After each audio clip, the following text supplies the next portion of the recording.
अस्सलाम वालेकुम वरहमतुल्लाहि वबरकातुहू। मैं अल्ताफ़ुर रहमान रूमी एक दफ़ा फिर एक नए वीडियो के साथ आप सब लोगों की खिदमत में हाज़िर हो चुका हूँ और मैं उम्मीद करता हूँ कि आप जहाँ भी होंगे खैरियत से होंगे, खुश होंगे।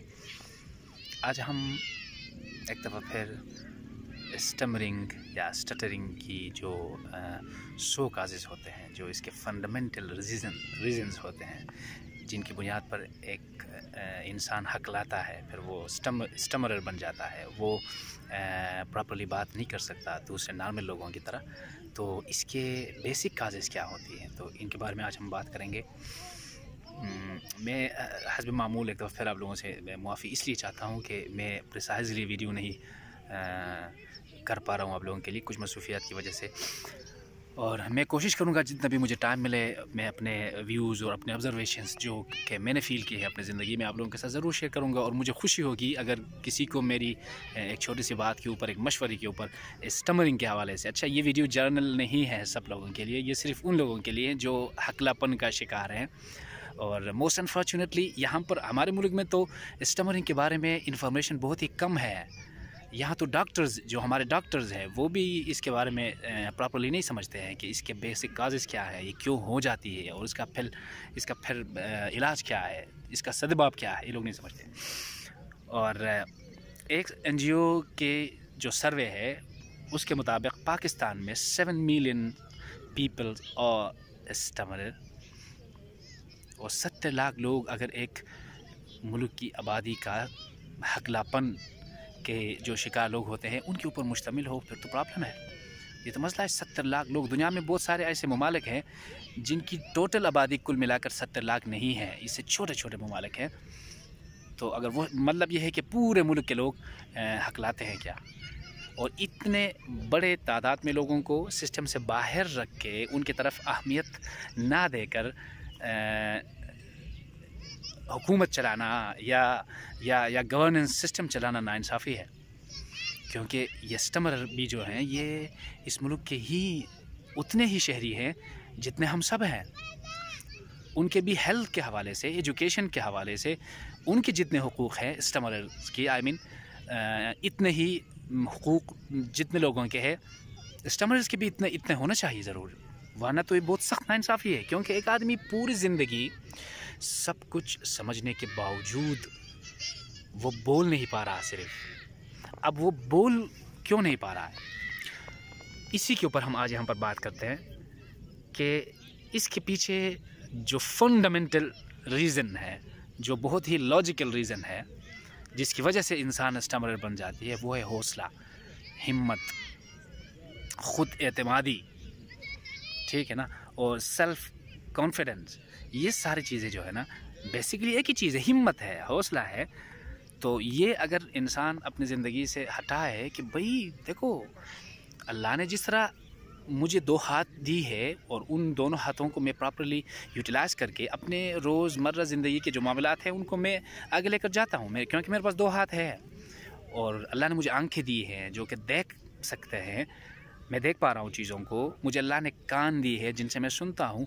तो इस तरह एक स्टमरर जो होता है, एक हकलापन का एक मरीज़ जो होता है, उसके पास भी ये सारी चीज़ें हैं, ये आज़ाद तो उसके पास हैं, ज़ुबान उसके पास है, ठीक है ना। तो वो फिर क्यों फ्लुएंसी के साथ बिला तातुल मतलब बिला रुक के बात क्यों करता है फिर ये आदमी।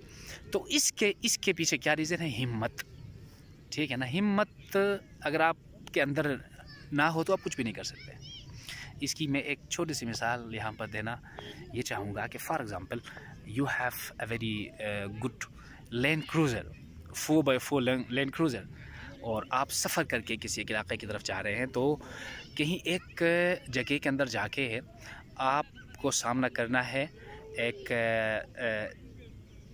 उभरी हुई सतह, जिसको कहते हैं अक्सर वहाँ पर 4 व्हील की ज़रूरत होती है, ठीक है ना। 4 व्हील आपके पास है, गाड़ी भी ठीक है, सब कुछ ठीक है, अगर आपके पास हिम्मत नहीं है तो फिर आप 4 व्हील नहीं लगा सकते, आप वहाँ पर चल नहीं सकते, अपनी जीप को, अपनी गाड़ी को वहाँ पर आप ऊपर नहीं ले कर जा सकते क्योंकि आपके अंदर हिम्मत नहीं है। तो ये बात करना भी बिल्कुल इसी तरह ही एक बात है। आप अगर किसी के सामने इतना ज़्यादा डिप्रेस होंगे, अंडर प्रेशर होंगे कि आपके अंदर हिम्मत कम हो जाएगी, तो ये तो अच्छी बात नहीं है। बात करना चाहिए, ठीक है ना। मैं भी जब स्टमरिंग फेस करता था, मैं परमानेंट स्टमर रहा हूँ अपनी ज़िंदगी में। एक सिचुएशनल स्टमर होता है। सिचुएशनल स्टमरिंग उसको कहते हैं जो कि एक स्पेसिफिक माहौल के अंदर और एक ख़ास मौके पर, इंटरव्यू के टाइम पर या किसी प्रेजेंटेशन के वक्त पर, या आप कहीं जाके स्टेज में बात कर रहे होते हैं, तो उस वक्त जब आप स्टमरिंग करते हो तो उसको सिचुएशनल स्टमरर कहते हैं। नॉर्मल रूटीन में आदमी बात कर सकता है, तो मैं परमानेंट स्टमरर था।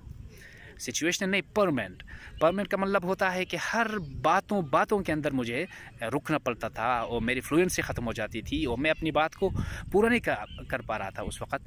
तो मैंने इसको ओवरकम करने के लिए अभी जो मैं आपके सामने बात करके जा रहा हूँ, तो I think you people are understanding me properly, और मैं फ्लुएंसी के साथ बात कर पा रहा हूँ अभी, ठीक है ना। तो मैंने क्या किया है, तो ये सारी चीज़ें मैं शेयर करूँगा आप लोगों के साथ, जो कि पॉसिबल है।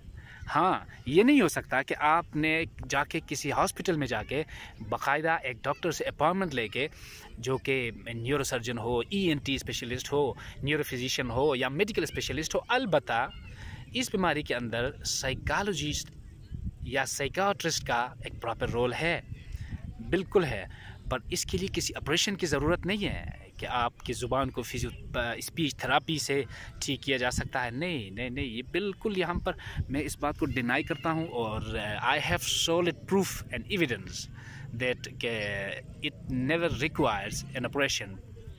ऑपरेशन से ये ठीक नहीं हो सकता। ये अगर ठीक हो सकता है तो अपनी मदद आप करने से, अपने अंदर हिम्मत पैदा करने से आप स्टमरिंग को हरा सकते हैं, जिस तरह मैंने हराया है। और एक और इम्पोर्टेंट बात, जब मैं शुरू में इसको फेस करता था स्टमरिंग को अपने स्कूल के ज़माने में प्रॉपरली, तो लोग मुझे हकला कहकर पुकारते थे। मेरा अपना जो नाम है अल्ताफ़ुर रहमान, ये उस वक्त ख़त्म तकरीबन हो गया था। सारे मुझे हमारी चित्राली ज़ुबान में, ख्वार ज़ुबान में हकला को ककाची कहते हैं हम उसको। तो जब मुझे कोई ककाची कहता था तो मुझे लगता था, मुझे उतना गुस्सा आता था कि मैं सोचता था या कि मैं अपने आप को मार डालूँ या उस आदमी को जो मुझे इस तरह कहकर पुकार रहा है या पुकार रही। तो इतना मुझे गुस्सा आता था। और मुझे महसूस शिद्दत से तब हुआ जब मैं थोड़ा सा प्रैक्टिकल लाइफ में, ऑफिशियल लाइफ की तरफ में जब चला गया, तो वहाँ जाके you will have to present many thing to your high ups and you will have to participate many official meetings and वे डेफिनेटली आपको बात करनी है वहाँ पर जाके। ऐसे ही तो आप नहीं गए हैं सुनने के लिए सिर्फ। तो वहाँ जब मुझे एहसास हो गया, तो फिर I have seriously tried and thought about this matter, that how can I will be able to properly fix this thing, to properly resolve this thing।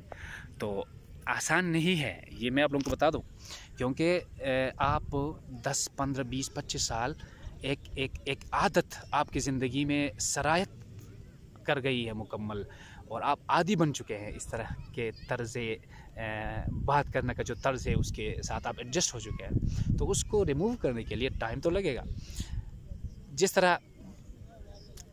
तरह कोई भी काम दुनिया में, कोई भी काम हो, चाहे वो सियासत हो, चाहे वो कोई गेम हो, चाहे वो कोई दूसरा पेशा हो, उसके लिए मेहनत और इस्तिकामत की तो ज़रूरत होगी खामखा। अगर आप एक अच्छा फुटबॉलर बनना चाहते हैं ना, तो प्रैक्टिस, उसको टाइम देना पड़ेगा, एक्सरसाइज की तरफ जाना पड़ेगा, अपने स्टेमिना, अपना पावर, एनर्जी को पहले इंक्रीज़ करना पड़ेगा। अगर सियासतदान बनना चाहते हैं तब भी आपको मेहनत करना पड़ेगा उसके बैकग्राउंड में। ये बात करना भी एक मुकम्मल सीखने का अमल है।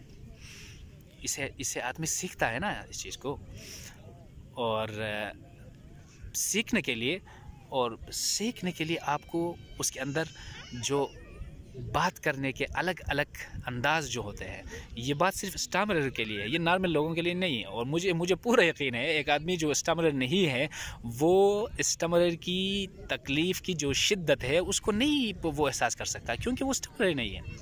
वो तो अपनी ज़िंदगी में अपने इल्म के मुताबिक बात तो कर पा रहा होता है। मुआशरे में जितनी भी उसके पास इल्म है, जितनी भी उसके पास नॉलेज है, उस नॉलेज के हिसाब से वो सोसाइटी में लोगों के साथ बात करता है, निशस्त व बर्खास्त रखता है, मालूमात शेयर करता है। तो उसको नहीं फील होता कि स्टमरिंग क्या चीज़ होती है ना। ये तो बहुत ही एक इंतहाई नाखुशगवार एहसास है एक स्टमरर होना। तो हम इंशाल्लाह कोशिश करेंगे कि टाइम पर आप लोगों के साथ इन्फॉर्मेशन शेयर करेंगे। बीच में अगर थोड़ी बहुत जो कोताही हमसे होती है प्रॉपर टाइम ना देने की, इसके लिए एडवांस में मैं आप लोगों से माफ़ी चाहता हूँ। सी यू अगेन इंशाल्लाह। Thank you so much. अस्सलाम वालेकुम।